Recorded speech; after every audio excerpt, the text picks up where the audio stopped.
তৃষার divorce হয়ে গেছে। যাক বাবা, মুক্তি মিলল। একটা টক্সিক সম্পর্ক থেকে অবশেষে মুক্তি মিলল।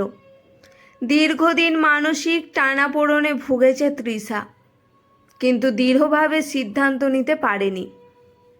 ডিভোর্স শব্দটা এখনও মধ্যবিত্ত মানসিকতার সঙ্গে খাপ খায় না। তাছাড়া আরও একটা ব্যাপার ছিল, অর্থনৈতিকভাবে পরনির্ভর নারীর জীবনে ডিভোর্স শব্দটার প্রভাব অনেক। ডিভোর্স শব্দটা ভাবার সঙ্গে সঙ্গেই পরবর্তী চিন্তাভাবনাগুলো লাইন দিয়ে চলে আসে।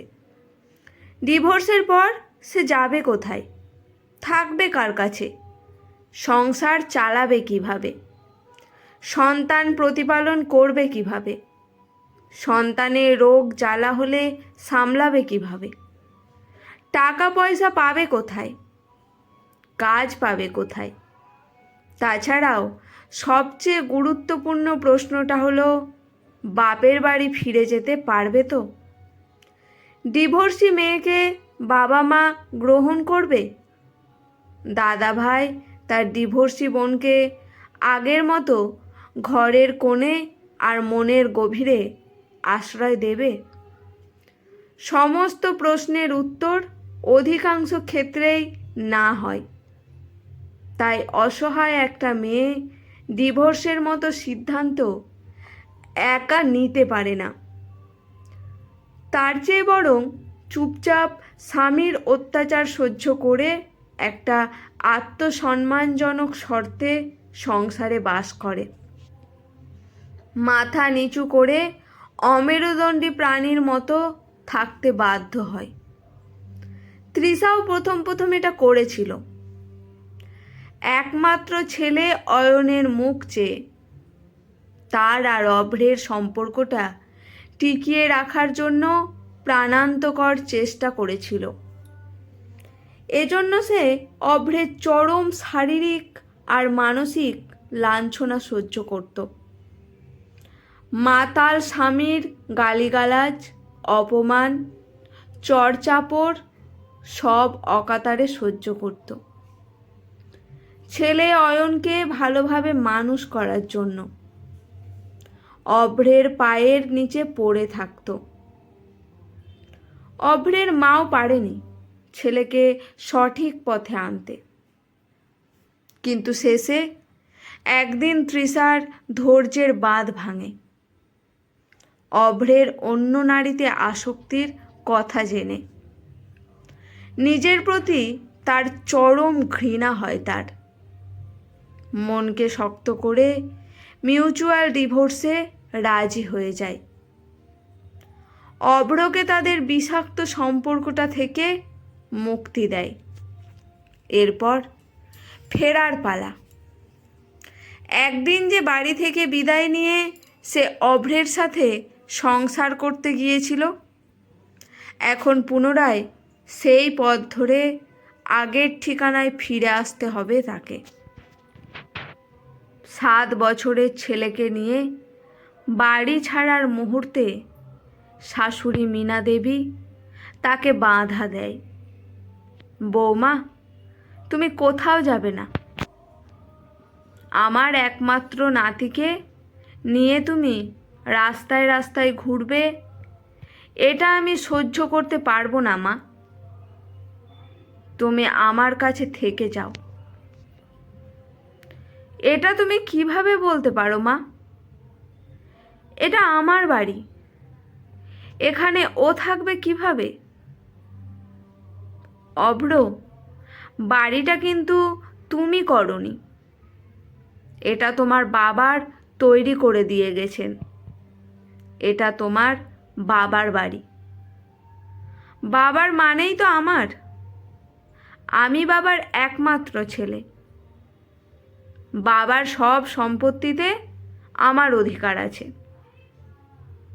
সঠিক কথা অভ্র। এই একই সূত্র ধরে অয়ন তোমার ছেলে। তোমার সব কিছুতে ওর অধিকার আছে। আমি থাকতে আমার নাতির অধিকার আমি কেড়ে নিতে দিব না। এই বাড়িটা তোমার বাবা আমার নামে লিখে দিয়ে গেছে। এখানে আমি আমার মেয়ে আর নাতিকে নিয়ে থাকব। তুমি নিজের ব্যবস্থা নিজেই করে নাও। শাশুড়িকে বাধা দিতে গিয়েছিল তৃষা, কিন্তু মীনা দেবী তার একটা কথাও শোনেনি। অগত্যা শাশুড়ি মায়ের কাছে থেকে গিয়েছিল সে। প্রথম প্রথম তার এখানে থাকতে খুব অস্বস্তি লাগতো। অব্রের হাত ধরে এই বাড়িতে এসে সে তার ভালোবাসার সংসার সাজিয়েছিল। এখনো সব কিছু সেই রকমই আছে। মাঝখান থেকে তার ভালোবাসার মানুষটাই নেই। মাঝে মাঝে ভীষণ মন খারাপ লাগে তৃষার। তখন মীনা দেবী তাকে বোঝায়, ভেবে নে না, তুই নিজের বাড়িতেই আছিস, মায়ের বাড়িতে আছিস। আমি তোর শাশুড়ি নই, তোর মা। কিন্তু সমাজ কি ছেড়ে দেবে? ডিভোর্সের পরও বউ তার প্রাক্তন স্বামীর বাড়িতে শাশুড়ির সঙ্গে বসবাস করছে। সমাজের কাছে এটা মুখরোচক খবর। সবাই তৃষা আর মীনা দেবীকে সহানুভূতি জানাতে এসে ওদের ভেতরের সম্পর্কের খবরটা জানার চেষ্টা করছে। শেষে তো রটেই গেল। তৃষা তার প্রাক্তন শাশুড়িকে তুকতাক করেছে। শ্বশুর শাশুড়ির সম্পত্তির লোভে শাশুড়িকে বশীকরণ করেছে। এজন্যই তো মীনা অভ্রকে তাড়িয়ে দিয়ে প্রাক্তন বৌমা আর নাতিকে নিয়ে আছে। এত বড় দুর্নামে বিপর্যস্ত হয়ে পড়ে তৃষা। তার মানসিক অবস্থা খারাপ হয়ে যায়। একদিন রাতে খাবার টেবিলে বসে সে মীনা দেবীকে বলে, মা, আমি সত্যিই চলে যেতে চাই। আপনি আমার জন্য অভ্রের সঙ্গে সম্পর্ক খারাপ করবেন না। ওকে ডেকে নিন, আমি এখান থেকে চলে যাব। মীনা দেবী ওকে থামিয়ে দিয়ে বলে,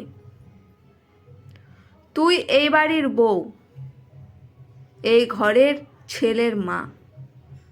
আমার নাতির নিরাপদ ঘুমের জন্য, তোর ঠান্ডা মাথার জন্য তোকে আমি চাই।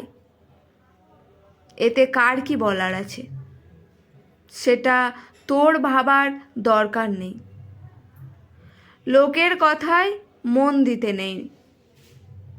লোকের চিন্তা ভাবনা না করে একটু নিজের আর নিজের ছেলের উন্নতির চিন্তা ভাবনা কর। ছেলেকে ভালোভাবে মানুষ করার চেষ্টা কর। ভবিষ্যতের ভাবনা ভাব। মীনা দেবী প্রতিদিন অয়নের স্কুলের টিফিন বানায়। সকালে ওর ইউনিফর্ম আয়রন করে ওকে স্কুলে দিয়ে আসে। বিকেলে খেলা শেষে নাতির গা পরিষ্কার করে পাউডার মাখিয়ে দেয়। তৃষা বাড়িতে সকালে বিকালে নাচের ক্লাস করায়। এভাবেই তারা দুজন পরস্পরকে জড়িয়ে ধরে জীবনের পথে এগিয়ে চলে। তৃষা জানে আজ সে আর একা নেই, তার সাথে তার মা আছে। অন্তত যদি কিছু শাশুড়ি মীনার মতো হতো তাহলে সমাজের চিত্র বদলে যেত।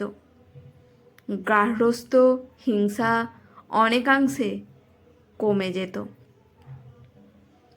আজকের গল্পটি এখানেই সমাপ্ত। গল্পটি কেমন লাগলো অবশ্যই কমেন্ট করে জানাবেন। ভালো লেগে থাকলে চ্যানেলটি সাবস্ক্রাইব করে লাইক করে পাশে থাকবেন। ধন্যবাদ।